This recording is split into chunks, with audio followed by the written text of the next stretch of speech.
नमस्कार दोस्तों, आज हम देखेंगे अटल बिहारी वाजपेयी द्वारा रचित कदम मिलाकर चलना होगा यह कविता।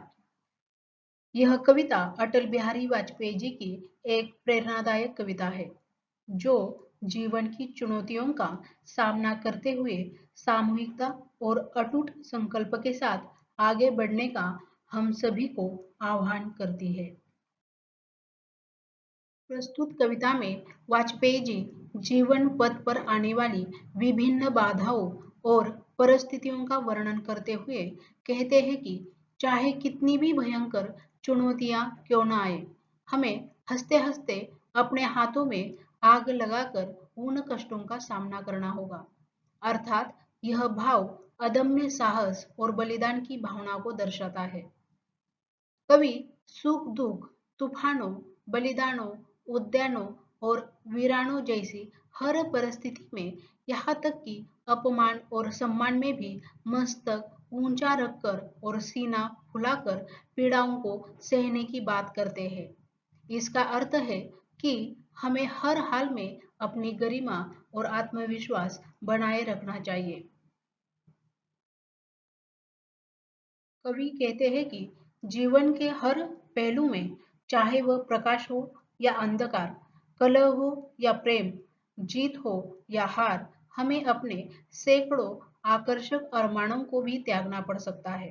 अर्थात इसके माध्यम से निस्वार्थता और बड़े लक्ष्य के लिए व्यक्तिगत इच्छाओं के परित्याग की ओर इशारा किया हुआ नजर आता है।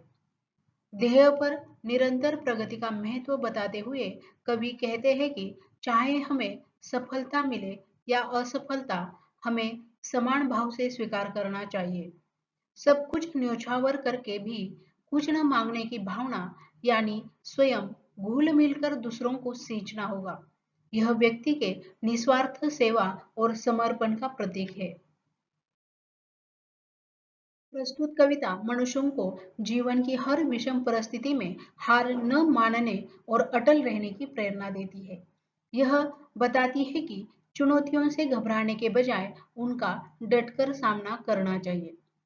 कदम मिलाकर चलना होगा, इस कविता की पंक्ति बार बार दोहराकर कवि यह संदेश देते हैं कि व्यक्तिगत प्रयासों के साथ साथ एकजुट होकर सामूहिक रूप से आगे बढ़ने से ही बड़ी से बड़ी बाधाओं को पार किया जा सकता है। यह सामाजिक समरसता और सहभागिता का आह्वान है। कविता में व्यक्तिगत सुखों, इच्छाओं और यहाँ तक कि जीवन के बलिदान की बात भी की गई है।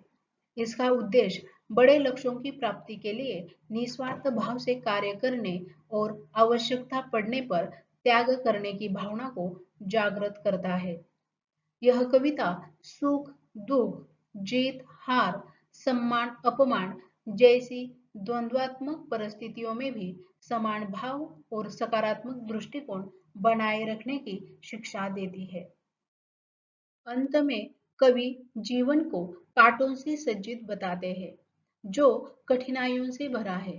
कवि एक ऐसे यौवन की बात करते हैं जो भले ही प्रखर प्यार से वंचित हो, लेकिन उसका तन मन परोपकार के लिए समर्पित हो।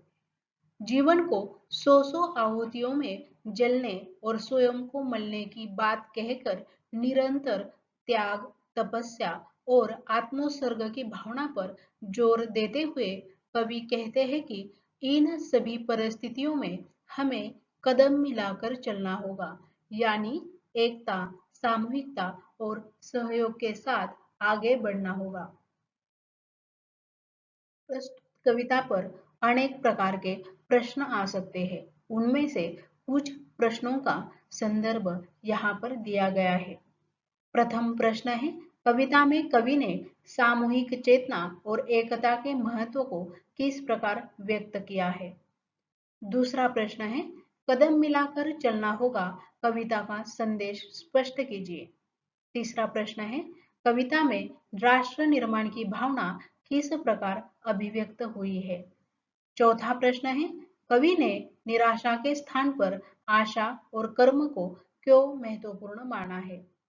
पांचवा तथा अंतिम प्रश्न है, संघर्ष और चुनौतियों के प्रति कवि का दृष्टिकोण क्या है। इस प्रकार इन 5 प्रश्नों के अलावा भी अन्य प्रश्न इस कविता पर आ सकते हैं।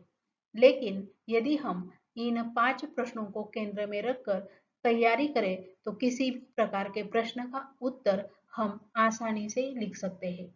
इसी के साथ यहाँ पर यह कविता समाप्त हो जाती है। धन्यवाद।